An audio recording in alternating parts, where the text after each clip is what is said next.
Good day. My name is David Wild, and this is the third part of a four-part lecture on Chapter 5 on Globalization from Connect Master Management 2.0.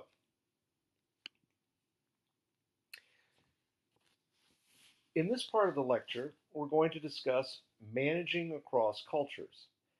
In 1961, Kluckhohn and Strotbeck defined culture as the values, orientations, and beliefs that affect individuals in a society and impact their worldview. Another definition of culture reads that it includes the arts, customs, lifestyles, background, and habits that characterize a particular society or nation. And yet another explanation of culture states that culture is the characteristics and knowledge of a particular group of people. As you can see, there is not much agreement as to the exact meaning of culture. In talking about what culture is, let's first talk about cultural characteristics. Even though there is no single agreed upon definition when it comes to describing culture, there are certain characteristics that can give you a greater understanding of the concept. Culture is something that is shared, it is learned, it is patterned, it is transgenerational, it is adaptive, and finally, it is symbolic. Next, let's talk about contrast in culture. As you travel the world and encounter different cultures, you will start to notice that there are numerous contrasts between the cultures that exist. These contrasts originate from the values of the individual culture with which you are interacting. The first contrast is in regards to time. Time is viewed differently in various countries.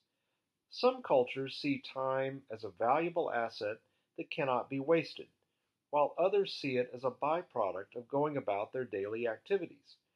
This major difference can be seen in highlighting the contrast between monochronic and polychronic time. People in monochronic cultures typically like to do only one thing at a time, complete the task, and then move on to the next activity. The schedule for the day is the primary concern, and they believe it is disrespectful to be late for meetings. Northern Europe, the United States, and Canada are three regions that certainly value monochronic time. Cultures that view time from a polychronic perspective participate in many activities at the same time. Completing a specific activity is of less concern than tending to all of the activities.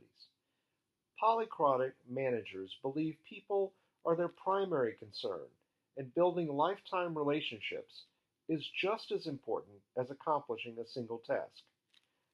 Latin America, the Middle East, and Sub-Saharan Africa are three regions where polychronic time is utilized. Next, let's talk about formality. Different cultures have varying levels of formality. In some cultures, traditions and rituals have grown through informal means. For more formal cultures, procedures are written down and followed through with almost bureaucratic precision. The rigidity that exists in more formal cultures can be seen in everything from gift giving to interacting with people from different class structures, such as the caste system in India. Let's next talk about contrast on views of work. How individuals view their work and their level of identifying with their chosen profession varies as you move from one country to the next.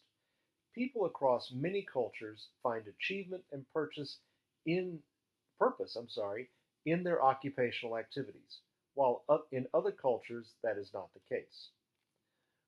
Next, the subject of greetings. How you greet someone as you initially engage them is a very important first impression in many cultures around the world. As we have found out about first impressions, they are not easily changed. Whether you kiss, bow, or shake hands, Understanding a culture's greeting and its impact on future business relationships is vital. While a firm handshake in the United States is considered a must in a business setting, a bow or a gentle handshake is how one is greeted in Japan. Finally, let's talk about age.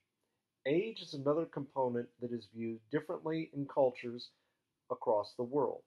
Although most cultures are very fond of the elderly in practically all societies, how they view what the elderly have to offer that society varies from country to country.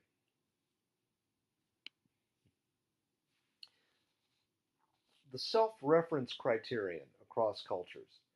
When one encounters a new culture, there is a subconscious tendency to look at how things are different using your own culture as the frame of reference. This is called the self-reference criterion. Your own culture creates blinders that make it impossible to understand why certain people in cultures do what they do. Sometimes we make decisions based on our own experience rather than those from another culture which might do things differently. Next, let's talk about ethnocentrism versus parochialism. Being culturally sensitive is not only understanding the culture that you're doing business with, but also understanding your own culture as well. Ethnocentrism is defined as the tendency to believe that your culture's way of doing something is the best way to accomplish these tasks. In contrast, parochialism believes that our way is the only way, whereas ethnocentrism is predicated on arrogance, parochialism is predicated on ignorance. But it's more than that, too. It's not just the ignorance of another culture's way of doing things, it's the lack of interest in learning what those different ways may be. So, in summary, in speaking of managing across cultures, culture is one of the most important variables for international managers to be aware of. Cultural differences make domestic management practices ineffective in an international environment. Cultural awareness is paramount to the success of international managers. Differences in the way various cultures view time, formality, work, greetings, and age must be understood if managers are to be successful in the global arena.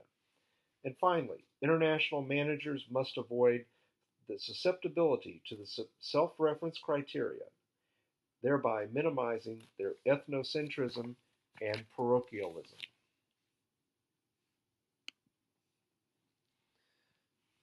Next, let's talk about cultural dimensions. If you think defining culture is difficult, can you imagine trying to measure it?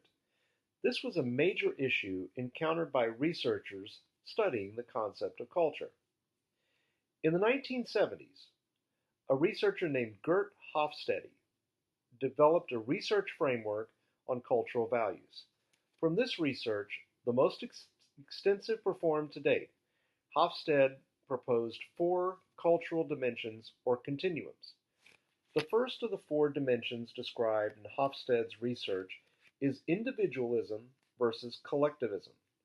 Individualism is the tendency for people to look after themselves and their immediate family, with less importance given to society as a whole.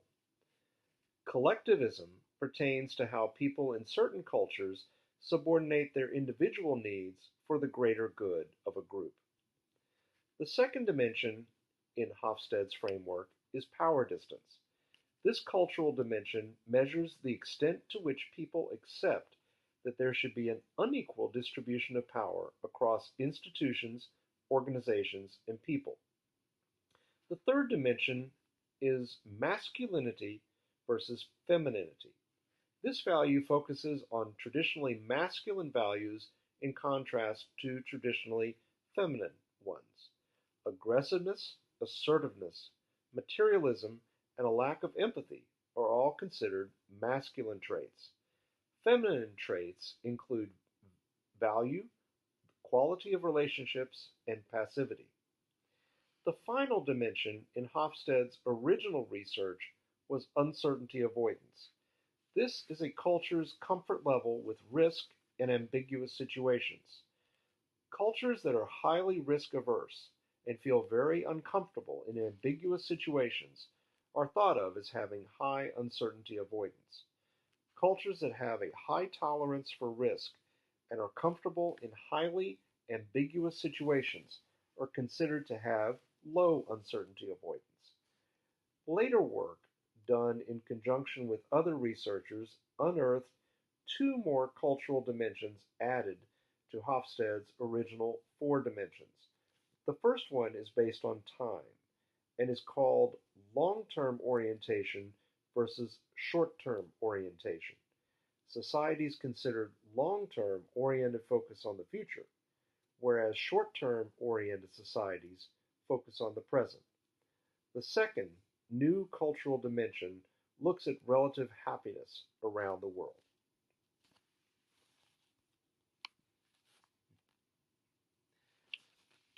The GLOBE project, GLOBE standing for Global Leadership of Organizational Behavior Effectiveness.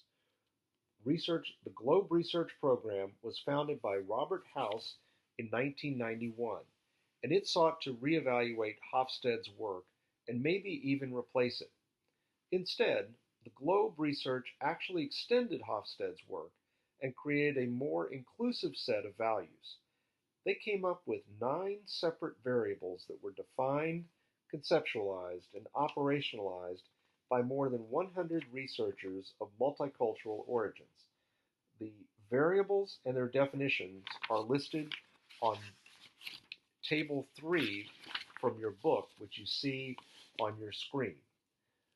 These 9 cultural dimensions included assertiveness, future orientation, gender differentiation, uncertainty avoidance, power distance, collectivism versus societal characteristics, in-group collectivism, performance orientation, and finally, humane orientation. Finally, let's talk about stereotypes and cultural heterogeneity. A stereotype is a preconceived notion about an individual or a group of individuals. However, the stereotype does not take into account the cultural heterogeneity or the differences of the individuals within that group. When managers use this generalization and apply it to an individual employee, problems may occur. Stereotypes should never be looked at as the way managers should view individuals, but rather as a source of information that will help them to understand others. So in summary, looking at cultural dimensions, although the concept of culture has been around for a long time, for centuries it was seen as an abstract concept, which made it impossible to research because it could not be measured. Gert Hofstede, the GLOBE team, and others developed quantifiable variables that represented culture that could be measured. Finally, although these variables do not capture the complete impact of culture on daily life, they do provide researchers with a measurable rubric upon which empirical studies can be based. And so with that, we end the third part of our 4-part lecture on globalization.